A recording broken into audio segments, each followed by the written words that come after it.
E a noite foi cheia em Brasília, porque horas antes o decano do Supremo, o ministro Celso de Mello, autorizou a abertura de inquérito para investigar as acusações que Sérgio Moro fez ao presidente Jair Bolsonaro ao deixar o Ministério da Justiça.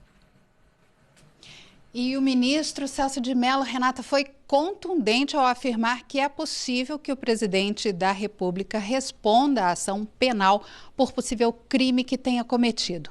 O decano do Supremo Tribunal Federal reforçou algumas vezes que ninguém está acima da lei e que a Constituição é muito clara ao determinar a igualdade de tratamento entre os cidadãos brasileiros. Celso de Mello destaca que essa eventual responsabilização do presidente da República só é possível se tiver relação com o mandato.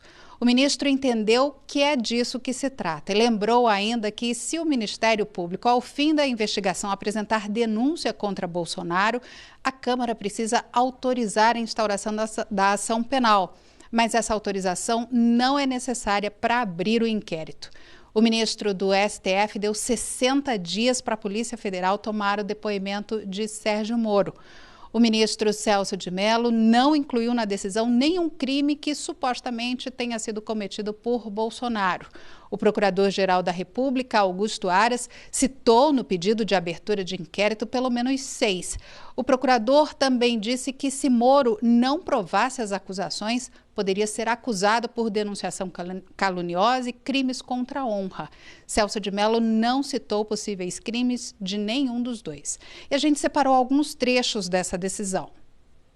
Na decisão, o ministro Celso de Mello destacou que, embora irrecusável a posição de grande eminência do presidente da República no contexto político-institucional emergente de nossa Carta Política, impõe-se reconhecer, até mesmo como decorrência necessária do princípio republicano, a possibilidade de responsabilizá-lo penal e politicamente pelos atos ilícitos que eventualmente tenha praticado no desempenho de suas magnas funções.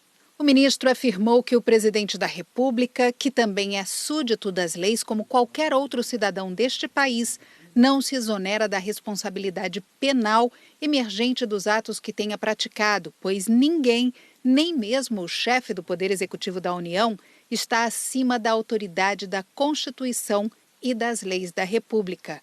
Para o ministro, a análise da petição formulada pelo senhor Procurador-Geral da República revela práticas alegadamente delituosas que teriam sido cometidas pelo senhor Presidente da República em contexto que as vincularia ao exercício do mandato presidencial. Circunstância essa que afastaria a possibilidade de útil invocação pelo chefe do Poder Executivo da União da cláusula de imunidade penal temporária. Nessa perspectiva, seguiu o ministro, os crimes supostamente praticados pelo senhor presidente da República, conforme noticiado pelo então ministro da Justiça e Segurança Pública, parecem guardar íntima conexão com o exercício do mandato presidencial, além de manterem, em função do período em que teriam sido alegadamente praticados, relação de contemporaneidade com o desempenho atual das funções político-jurídicas inerentes à chefia do Poder Executivo da União, titularizada pelo senhor Jair Messias Bolsonaro.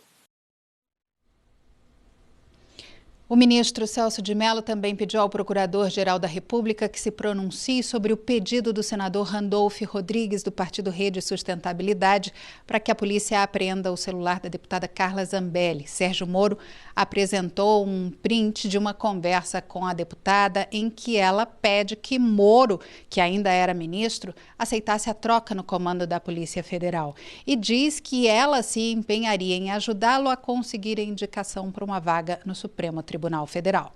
Renata.